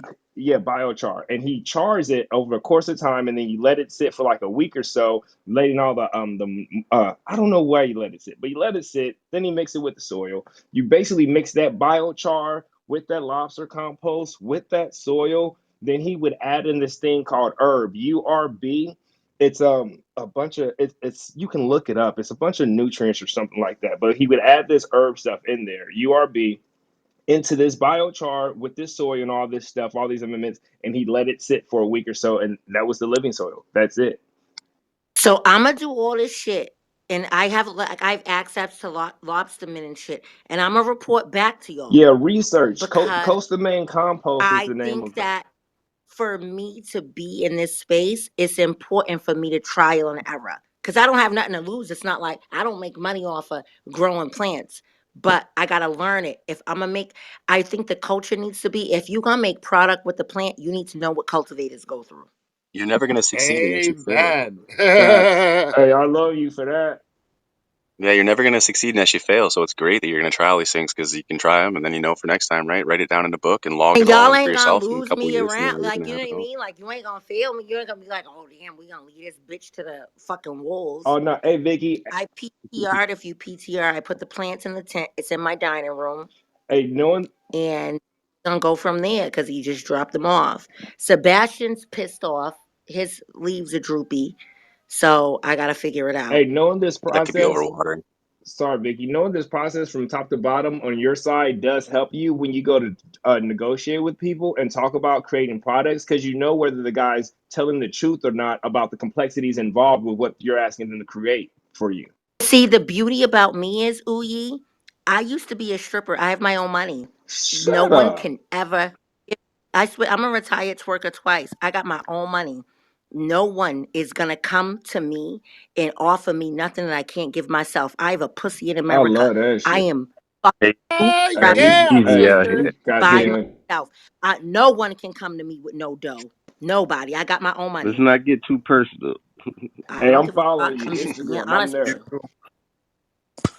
Yeah, yeah, yeah, yeah, yeah, yeah, yeah, yeah, yeah. You rocking with some of the best around the world, man. We talking cannabis 101, man. Watch me reset this room, though.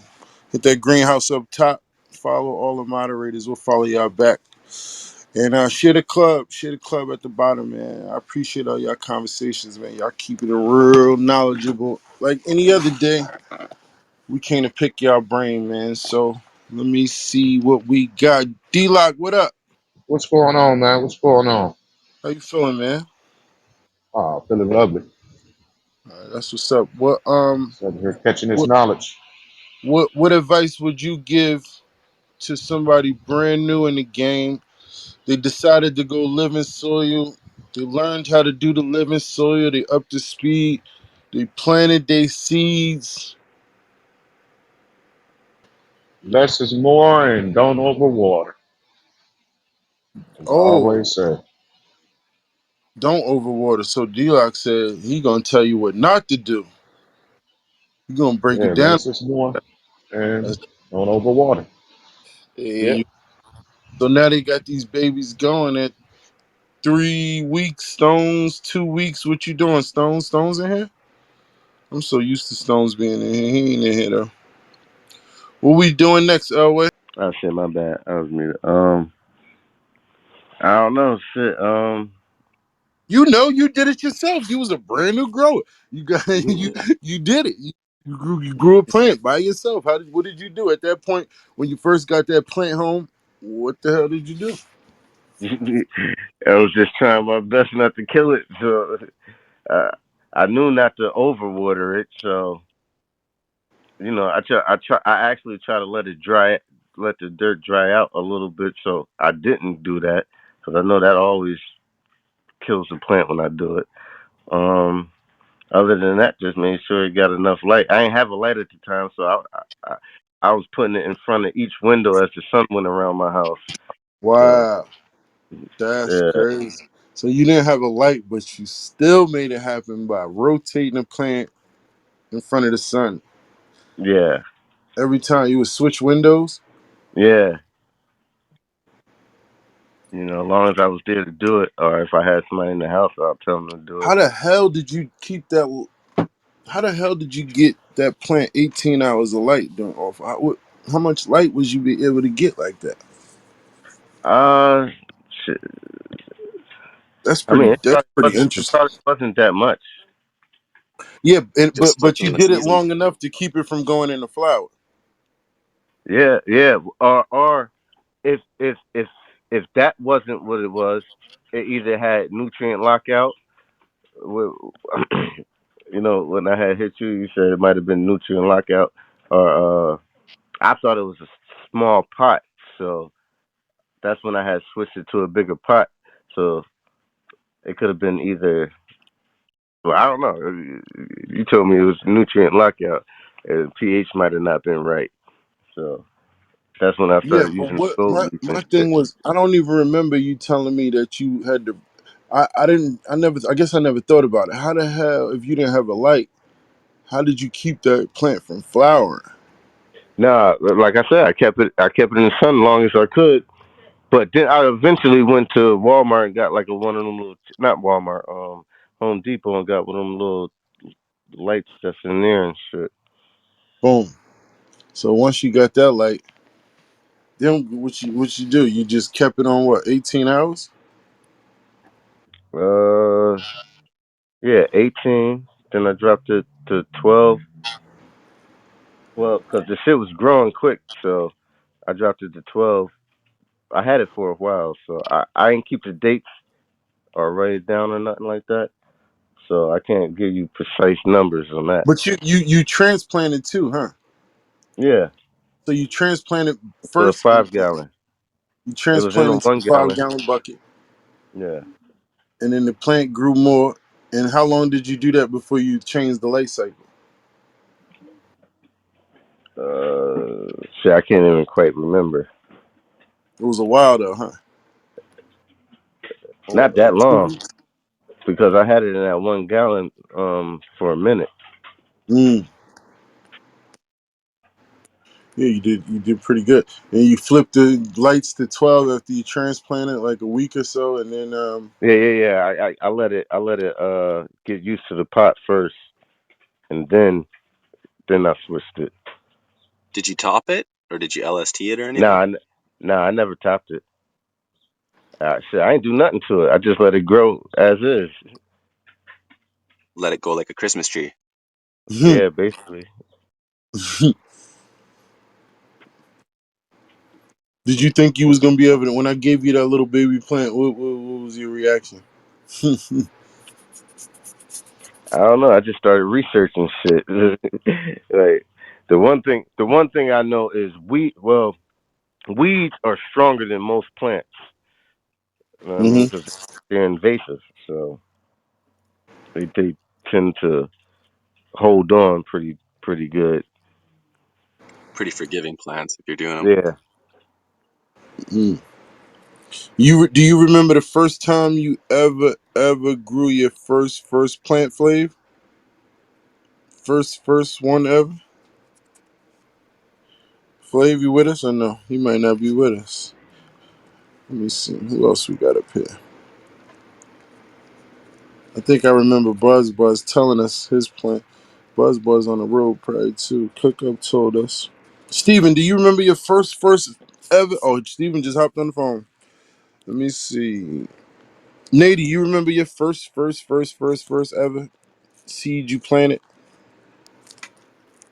The first ever seed. Yeah. When I ever got to getting a seed, it was already like I'd already been doing a few little things with plants and shit like that, and growing plants that I'd taken from places or friends or stuff like that. But my first Okay, ever got you, seed got you, I got you. did. First ever So seed you I had did, some. I think I was around 16 years old, and I got booted out of my house, and I was living on my own going to school, and I had a tiny little apartment with one buddy, and we had a shitty pot that we found in the neighborhood that we took, and I took some dirt from the park because I had this tiny little pot with this seed and this plant in it that I was starting to grow, but it was going to need something more. So I got a pot from the and went to the park, dug fucking dirt out straight up out of the park, wrecked the turf, filled the pot, went home, and started feeding it just tap water, straight tap water, chlorinated tap water, and did that for a while. And it was vegging and starting to get ugly little yellow tips on it, and things, and didn't really know anything about plants. So I thought, okay, well, it needs something for sugar, it needs some plant food or something. So I honestly started feeding it Dad's root beer, and I was fucking just giving it a little bit of Dad's root beer and some water and shit, and we were just feeding it that way. And that was one of the first seeds I ever did was just Dad's root beer and water, and it was just stunted, ugly fucking plant with tiny little buds and nodes and like just a ugly plant. But we still smoked it and thought it was the shit because when I was 16 years old, I'm like, damn, this is dope. I grew a pot plant. I'm gonna smoke this shit. Meanwhile, I was hacking my guts out and it was just crap. But yeah, that was the first one. That's crazy. So you was feeding that drink root beer. Straight root beer and water, dude. That's it. Right? So Yeah, we that's all funny start as somewhere. shit. Yeah, that's crazy. But you had experience before seed though. So what was your first experience period with a cannabis plant? First experience ever with a cannabis plant. So we're in a neighborhood that had a couple guys growing in the neighborhood. And back in the day, it was like nobody talked about it. You know what I mean? It was someone was a grower, you just kept it low key, or usually you could tell by the house because no one, the blinds were closed. No, nothing was ever really going on. One guy coming in and out. So we had a couple in our neighborhood. One day we were walking with a couple buddies back from school and we saw a bunch of kids jumping over this fence. And we're like, yo, what are you guys doing? And they said, dude, this guy has a grow up, but he hasn't been here in like 3 weeks in his backyard in the shed. So we're just taking some of the plants out of his shed. So we're like, well, fuck, if everyone's doing it, let's go do it. So we hopped the fence, jumped in this guy's backyard, opened the little shed door, and he had a ton of plants sitting in the back. So we grabbed a couple plants. And a friend of mine was like, hey, look, there's this other little window here on the side of the shed. And we looked in there and there was a bunch of bags that the guy had. So we jumped in, took a bunch of the bags, and sure enough, we got it home and a few of the plants and opened it up, and it was bagged bags of bud, like just pound bags of What? bud. And we're like, wow. So we're like young kids, and we're like, holy shit. So yeah, I started selling bags and took our first clones from this house, and I put them in my closet. And I started growing a clone just in my closet with just a Home Depot LED. It was like a plant grow light. I forget what the hell it was even called, but yeah, it was just something from Home Depot. I started growing it in there, and yeah, I didn't even get like a week in, and my mom ended up finding out about it and woke me up one morning and said, "Hey, get that plant out of the house before I call the police and I get them out of here." I'm like, "Mom, you wouldn't do that." So I went back to sleep, and like, yeah, about an hour and a half after that, I got a knock on my door, and the RCMP, the police here, came into my house and said, "Hey, what do you got going on? Your mom called us." And she straight ratted me out. So I got the plant taken and the pounds of bud, and I was arrested in the complex at 16 years old, put in handcuffs, and taken out of the police department and lectured about all the bad things that can happen with growing pot. And That's yeah, love, did ain't some community service. And it?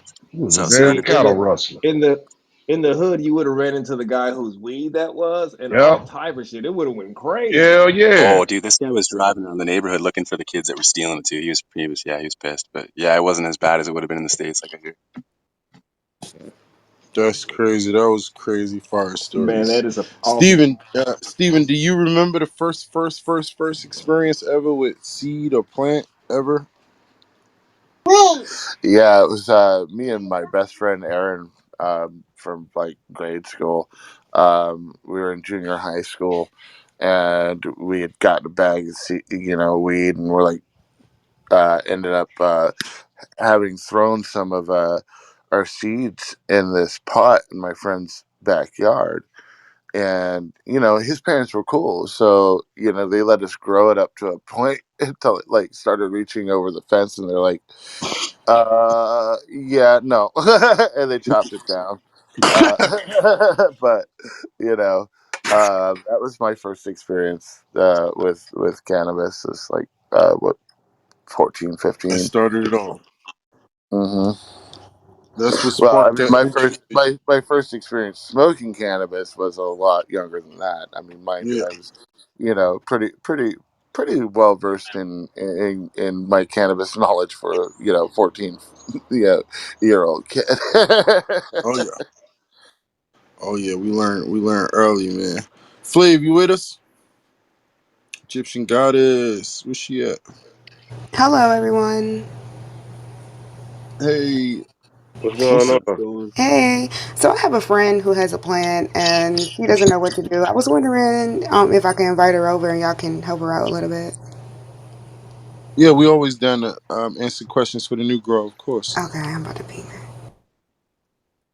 What What if hey, it's real? Flav, you with us or no?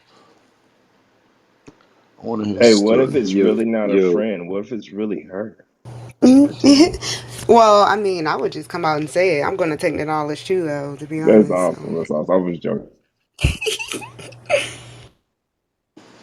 Yeah, Flav, I just want to do you remember your first ever experience with a plant or a seed or however it There was? she goes, Cece.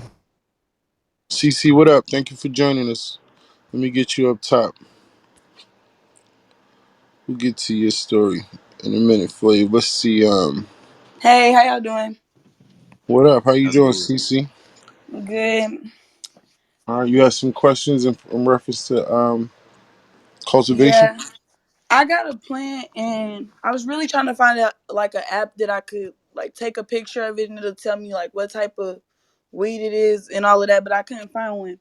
But what happened was I went to work one day, and like Michigan weather, it's like hot in the daytime, cold at night. So I left it out from like 1, and I thought I was gonna be back at like 7, and I ended up not getting back until like 9.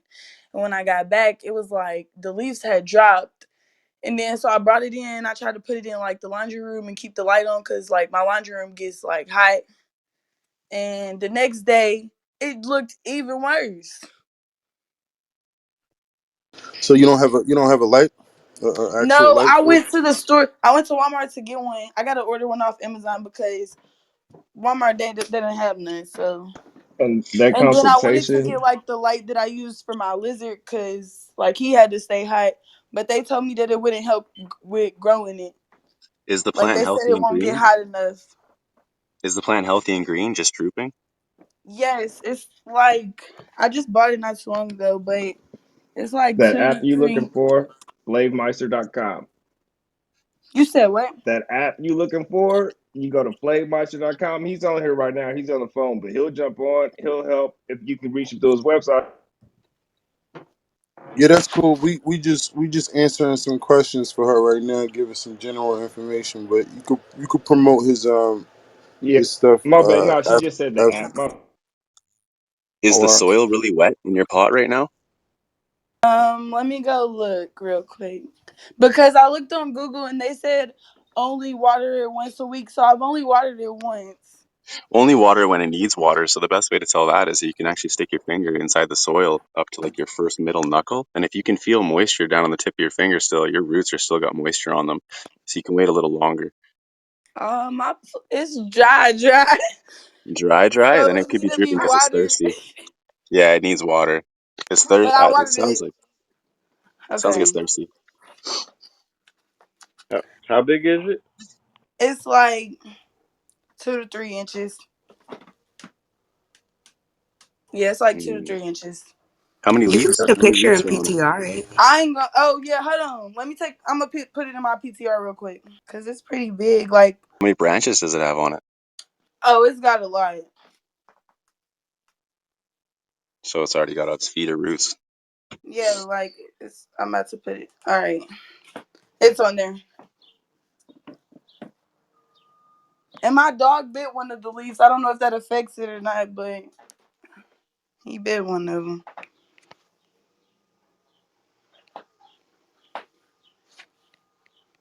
It doesn't look that bad to me, actually. That doesn't look that bad at all, actually. Looks pretty good. yeah, it The don't look leaves like aren't. it's drooping really.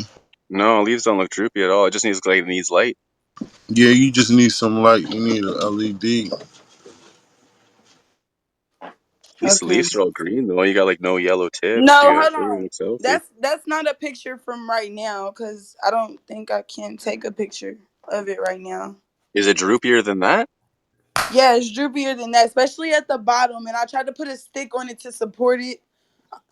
Like when I send you this picture, you'll be able to see the stick that's supporting it, but it's drooping. Yeah, it's probably thirsty and needs light.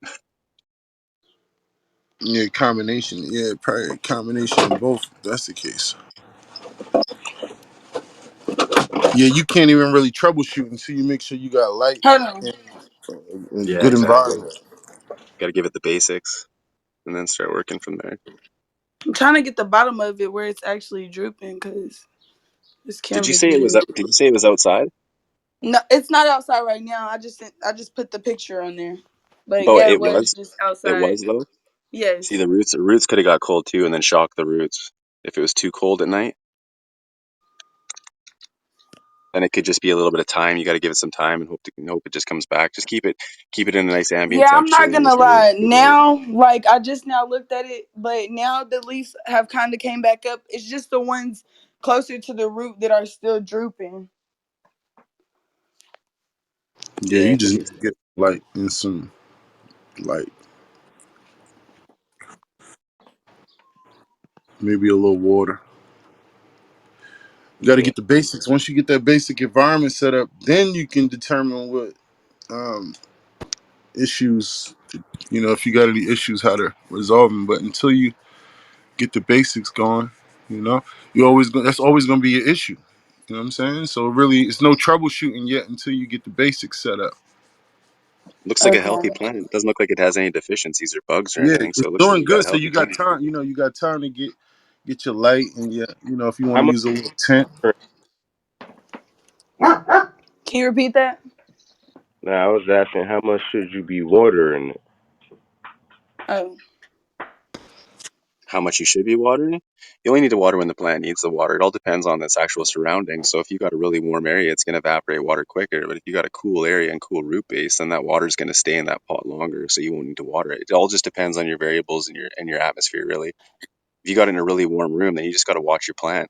Plants will tell you by drooping too. If it's overwatered, it'll droop. If it's underwater and it's just thirsty as shit, it'll start to droop because it doesn't have enough energy to even keep itself up. So overwatering and underwatering are two things usually that you can see from leaf droop. Temperatures also, right? Is there anything that I can put in the soil to make it grow faster? You Not can, yeah, necessarily. yeah. There's lots of things you can start introducing to a plant for Humic sure. acid and soil microbes. Hold on, let's think about cannabis 101, right? So this is her. This is the brand new grower. Never did, don't know what humic acid is. Don't know what none of that is. So we got to keep it as basic as we can for her and help her understand. She wants to feed her plants. That's the question. How do I feed my plants? But I wouldn't even worry about feeding them. You can't. Like it's really nothing to do except get a light in the tent. Like that's what you need to do. You need a light in the tent. There's no questions to be asked besides that. Once you get a Something light really simple. or Something put it really simple outside. everyone can do is dechlorinate their water. So something everyone can do is if you got a bucket that you're going to be putting your water into to mix nutrients with, or even just on water days, is to get an air stone and a little air bubbler and just put that air stone inside the water. And what happens is all the bubbles, oxygen bubbles that come up slowly take the gas out and take the chlorine out of the water. So you slowly dechlorinize your own water because chlorine's no good for plants. I got a question. It's for Greenwood. Somebody might know. Have y'all ever heard of a soil called Kellogg that's at Home Depot? Hey Green, you with us? He had a question for you. He probably ain't hear you. Maybe he ain't there. So you said what, D-Lock? I found some soil, a living soil at Home Depot called Kellogg, and it's supposed to be totally organic. I'm looking at the ingredients, and it seems similar to Happy Frog at half the price. Here you go. It's all gonna be based on those ingredients. You gotta look at the ingredients in the soil, whatever it's made up of, the compounds, and compare them to Yeah, I what you had think sent is similar. sent a picture of it to Green Boy. Something I recommend too is everybody starting new soils is take a bit of that soil home, put it inside of a jug, something that you can rinse out, and then take just straight good tap water that you've got at around 6.5 pH, pour it through and do a runoff test on the soil and see what your runoff is coming out for your pH because some can be acidic, some can be past base where they're high or you know what I mean? So you want to find out what that soil is sitting at for pH just right off the bat before you introduce anything to it.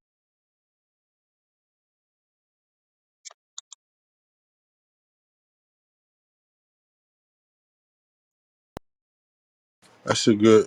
So explain to somebody who wouldn't know what a runoff is, Nady. So a runoff is what you're doing is you're introducing so just water into the product that's at 6.5 pH levels, and you're introducing it into the product, letting it mix with everything that's in that product, anything that's in that soil that has maybe nutrients or acidity levels or anything in it. And what you're doing in it is pouring the water out and pouring it back into another clean, fresh container. And you're testing the pH after. So if it went in at 6.5 and then it's coming out at 6.2 or 6.1 or anything underneath, you know, your soil is a little bit more acidic than the water going in. So when your pH levels, let's say if your soil is at 6.3 or 6.2, naturally you run off pH, and then you're going to be introducing some foods. You can introduce your foods at 6.5, 6.7, anything a little bit higher, even up to 6.8% pH or 6.8 TH or pH. Then when you introduce it to the soil, it brings the actual pH levels of the soil back up because your pH levels are higher in your nutrient that you introduced. So then you can keep your runoffs back up around 6.5, 6.6 where you want them instead of coming out at acidic where you know your plants are maybe having an acidic root base. There you go. And so we're using a ppm meter to test the runoff. A pH meter for sure. Yeah, if you want to use a ppm or TDS, that'll measure the parts per million or the total dissolved salts or total dissolved solids in the water. And what that does is it'll tell you how much is. So if you're feeding a plant, that's really important because when you're feeding a plant, you're putting in a certain amount of TDS or a certain amount of salts or food that you're going to be introducing to the plant. And when you pour it through the plant, you want to know how much the plant is actually using. So when you do a runoff test, if you put your food in at 1400 TDS and it's coming out at 1100 TDS, you know your plant's been absorbing the nutrients and eating it, not eating it fast because it's not coming out with crazy lower numbers, so it's not eating it quick, but you can find out if it's eating it or if it's slowly locking out. So if you went in at 1500 TDS and your runoff with just straight 6.5 pH water comes out at higher at like 1500 or 1600, you're slowly beginning to get a lockout. So your nutrients aren't being absorbed by the plant. And you can tell that right off the bat because your roots are telling you that they're not absorbing it. Your pH levels are changing because the plants aren't absorbing it. All nutrients are absorbed at certain pH levels, and you can Google those too. Like CalMags are absorbed at lower levels, like 6.3, 6.2, 6.4. Phosphorus and everything else are a little bit higher, so they're up around 6.7, 6.8% TH or pH. So you can slowly introduce chemicals at different pH levels to let your plant absorb them faster rates and let them absorb them more easily. There you go. That's amazing advice. Selby, you with us? That's great advice. Yeah, damn. Real good advice. What Oh wait, as a brand new grower, what advice would you give to Cece with her brand new plant? She don't got no tent yet. She don't got no light. What advice would you give to her? Because you was in that same situation. I would just, I would just say, don't overwater. Um, don't overwater. And you talking about with no nothing? Yeah, I she don't. mean, What she got to do? Give her advice. Situation when you bought that plant home, thinking when you bought, I gave you that plant and you bought it home, and you didn't have a light and you didn't have a tent, and she in that same situation. How do you help her? just make yeah. What the fuck can I say? You just gotta watch your plant. Like, look at it. Like, it'll tell you exactly what if it needs water or if it doesn't. So just pay attention to the plant. But think in terms of what she needs to do at this point. Now that she got, what do she need to do? What's the first steps that she need to take? Shit, shit. What did you Well, have to do? What did you have to do? I used the gold leaf. That shit kind of helped out Yeah, with a lot before of. that though. Before that, what did you have to do when you bought that plant first home and it was there? What did you have to do? You had it in the window for a couple of days. What did you have to do? Oh yeah, well I kept it in the light, to keep it growing without flowering. All right, Um, but she ain't doing that. But what does she got to do Shit, just water it. besides water? Water ain't gonna keep that plant alive, and she ain't using the window. I don't know how she gonna. You need light, like. Here you go. Here you go. She Have need a to get light. a light. You're going to have That's to get it. a light. You got to make sure that 100%. if you want the plant to perform at its best, you have to make sure the environment is okay. Now, you don't have a light right now. That would be the first thing that I would try to get is some kind of light. Even if it's not like one of the best lights, whether you order one on Amazon or you said Walmart didn't have one, but find some kind of light so that you can control the light for your plant. And after you get the light situation, um, make sure that your plant is in the appropriate size pot. Make sure you have the next size pot to go up to for when your plant starts to grow. Um, don't get crazy with nutrients. Start with something basic and simple so that you don't over like burn your plant or give it something just too strong. What else would I say to someone that was just starting? If you don't have a tent and you can't get a tent, find another area where you can close it off so that you can control the environment. For me, when I first started, it was all about the environment. And it doesn't have to be in a big expensive tent or anything like that. If you can control a small closet, just some place where you can control having the airflow, light, and proper Humidity. potting for the plant, and then your nutrition. If you want the plant to perform, I think you got to touch all those bases or try to get those things in a balanced situation. Here you 100%. go.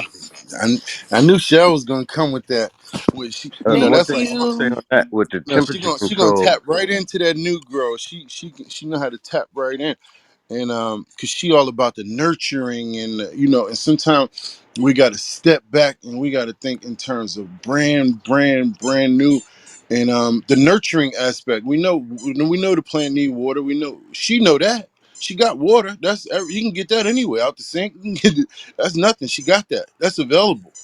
She the son that she might not was thinking in terms of how, moving it Yeah, like Elway was kind of slick with it. That was I wasn't even really thinking of that. So she might not have been thinking in terms of that. So the first thing she need is a light. You got to get a light, like Shell said. You got to even if you get it from Amazon, get something. You got to if you want them babies to live, you're gonna have to spend a couple bucks, or you're gonna have to tap in with the right people in the right community so that they can help you get you what you need or whatever. And if she's And doing indoor, light's just as important as dark. So when she flips it, she needs to have somewhere that she's going to have a dark space with no light, nothing creeping in. That's a good point too, because those most likely are photos that she got sitting there. So wait, why do I have to have my plant in the dark? No, Mm. not yet. Not yet. Right now, you want 18 hours of light, or 18 hours and 6 hours of dark. So More light here's than a you want quick. dark. So I can't just keep the light on it all the time. It'll No, grow well, more in the dark. Unless It you needs have a little bit of dark. autoflowers, Wait, I can't hear it. Say it again. Yeah, one mic, you one mic. can. All right, good. So this is what If this you is what can. we need right here. All right, so Flav, why can't she just keep it with 24 No, hours? I'm saying she can do 24 hours. I Okay, mean, it's so not she can. Okay, necessarily the best for, many of reasons, but you can do 24 hours, and there's a lot of growers who do use the 24-hour lighting in veg. okay. So Yeah. help us to understand, Shelby. Shelby, can you help her to understand the difference in light cycles and why 18 and why so so what he said is true. You can do 24 hours of light, but most times when we're talking about the light cycles, you're mimicking what's happening in nature. So in nature, you have 18 hours of lights and 6 hours of darkness, which equals up to 24 hours in a day. So in the longer, like in the summer, when the summer still first begins, you get the longer days. The days are longer, the nights are shorter. So that's what you're mimicking when you do 18 hours of light and 6 hours of sleep. Everything in nature requires time to regenerate, rejuvenate, and shut it down and then wake back up. So during those 6 hours when your plant is sleeping, it's not doing a lot of the CO2 exchange. It's resting. It's getting its strength up to start the day when the sun comes up. So like you'll notice if you turn your light out and your plants go to sleep, that when your plants wake up, initially when they wake up, sometimes they have the prayer hand, sometimes they look a little droopy, but then as they get adjusted to the light waking up, they start to wake up. So that's what the 18-6 is to give your plants 18 hours of sunlight to absorb, and then the 6 hours of sleep. When you flip to 12-12, like when they say your plant's flowering, that 18-6 is your veg cycle. 12-12 is when you're flowering. So when you're flowering, you're shortening your day cycle and you're increasing your night cycle, which is telling the plant it's supposed to shut itself down from vegging and growing and to now begin to flower because it's going to end its life cycle. When the plant goes into flower and it produces those buds, it's ending its life cycle.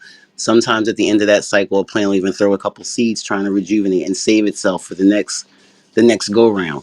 So that's what that light cycle is about. So you have the photos and the autos. Autos don't care about the light. They're going to do what they're going to do, whether you give it 18:6 or 12:12, because they're on an automatic program timer within themselves in their DNA, in their genetics that's telling it when you get to a certain point, start to flower. If you hit the bottom of the pot, it's time to flower.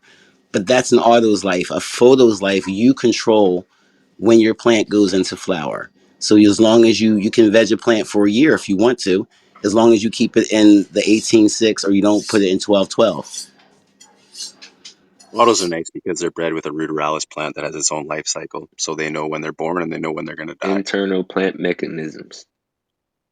100%. Damn, y'all dropping some gems on the new grower today. Man. That's why I told her to come over here. Hey, look, check this out, CC. So when you first bought your plant home and you decided to make that commitment, right? What made you want to keep that plant alive? What made you want to just? Man, I smoke weed all day and I spend hundreds of dollars on marijuana. So it's just like, I just want to grow my own plant because really, a marijuana plant can last you for so long before it'll like die, you know? If you take really good care of it, it will last for like a long time. And I need weed for a long time. If you There keep you it on go. an I agree with 18:6 light cycle or more light than dark, you can keep that thing vegging if it's a photo plant for a long time. As long as you can control those conditions, you can make it grow. Fuck. I've seen plants 10 feet, 12 feet outdoors that are just giant. Okay, can y'all remind me what the app's called again? you. I don't know what Oh app no, you. I was saying holler at It's Flav. it's Flav I got growing. it. He's in on the app Michigan I use too. is called ZaZa. And I was Flav's in Michigan. Yeah. So You CC in Michigan? Yeah, I'm in Michigan. Oh, okay, that's what's up. I'm in Detroit.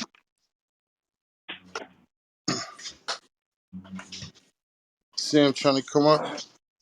Yeah. So she Cece, you made a good point. She mentioned that in her world, right? She would like to see a plant that she can grow and that she can just continue to have flowers coming off it forever. A mother plant with And clones. No, there I you love go. the clones. There you Or go. you can revet. Once you find a plant that you like to smoke and it's really good, clone that, clone it, clone it, clone it, and keep it going forever. Okay. Keep the mother plant, you take the mother plant and keep that, and you just keep on cutting cuts off of that plant and setting those cuts up in little solo cups till they grow out, and then root them up. When they grow, flower those out and keep taking cuts off your mother plant. You can smoke that plant as long as you want to. So do any of y'all in here have a like a house for y'all plants? You mean like a tent? Yeah, like I don't know, some people be having buildings, you know. There you go. So so I have a grow chamber. Excuse me. so so I just so, bought a so let's 24 let's seed keep it kit. real simple. Let's keep it real simple. She's really coming from a brand new perspective, and this is what we like to focus on. So she's not even aware of a chamber or a box, so she just know there's some sort of structure that most growers are using. So no, like Shelby said, she's referring to a grow tent.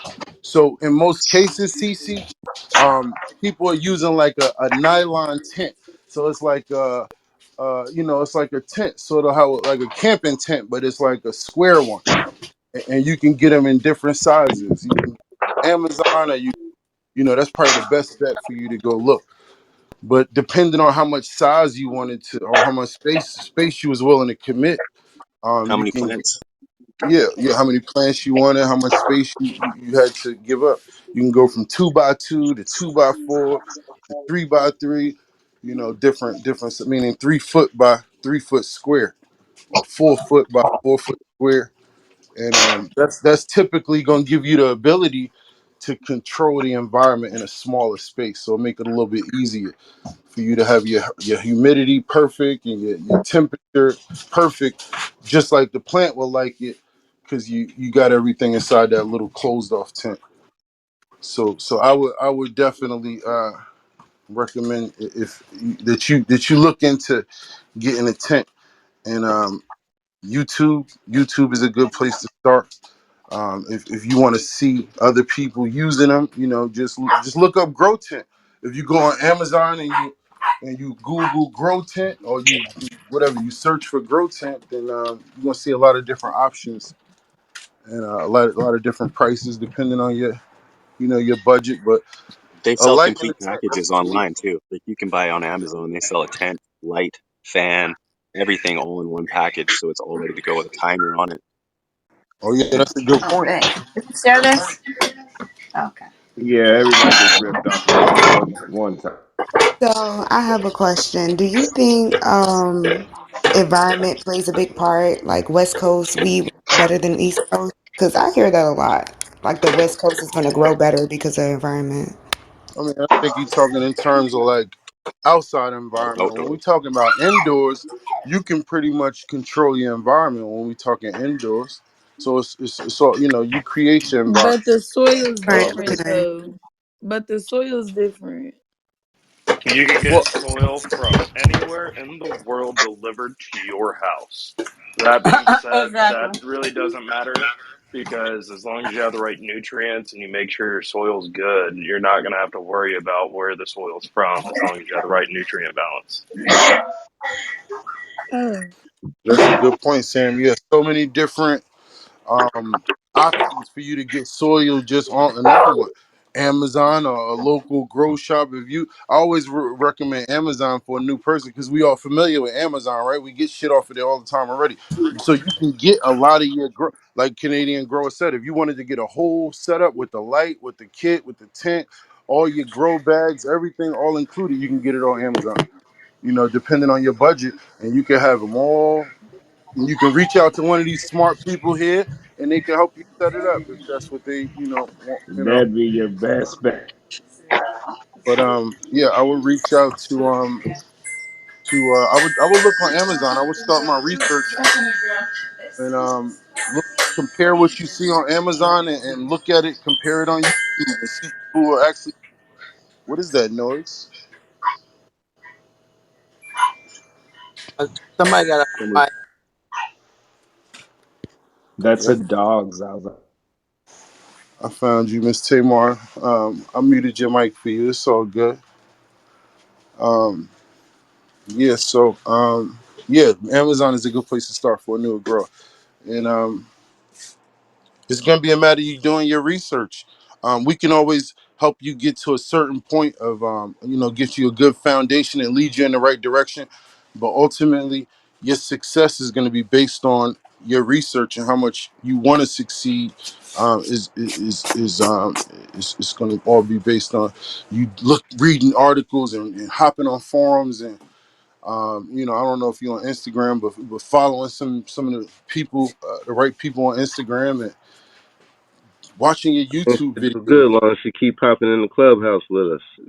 Clubhouse, and you got a lot of people on Clubhouse. But ultimately, um, it'll be her to determine how successful she want to be with this. But we could definitely lead you in the right direction. You need a light and you need a tent. That's for sure.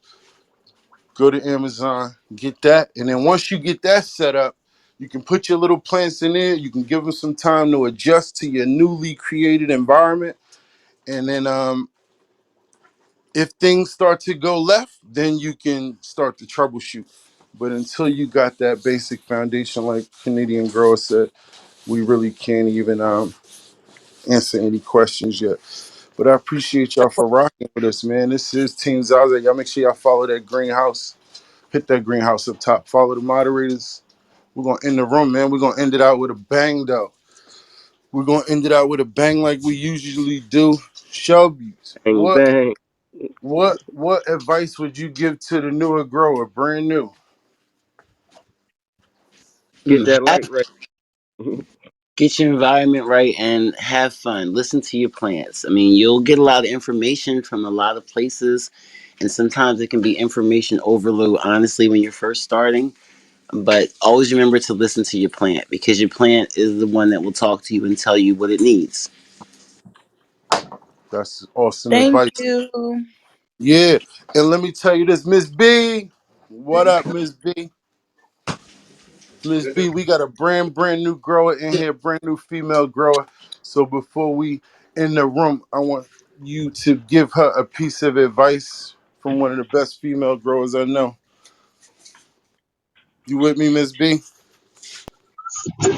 Yeah, I actually just I want to just keep it simple, mama. Don't overdo it. Don't worry about so many meats out there. Get what works for you. Try that out. Stay with that one. Just keep it simple.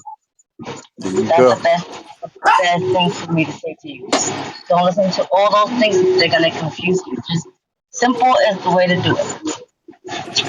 Keep it simple. There you go, Miss B. Thank you. I see you driving. I ain't mean to interrupt you. Make sure you drive safe. Yo, Thank you, so Miss sir. B said, keep it simple. Keep it simple as possible. Don't let all the information that's gonna come your way confuse you. You gotta figure out a way to pick and choose your battles when it comes to, or you know, especially in order to make an educated purchase.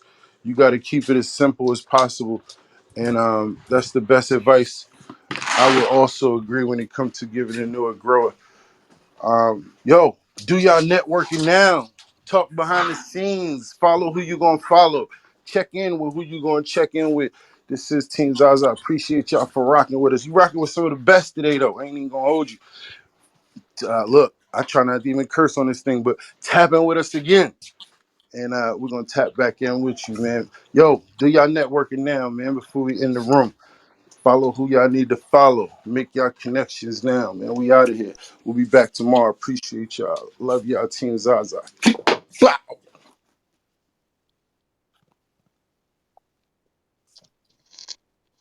I got a question though. Shoot. Where could I, where could I get some good genetics, like some great seeds?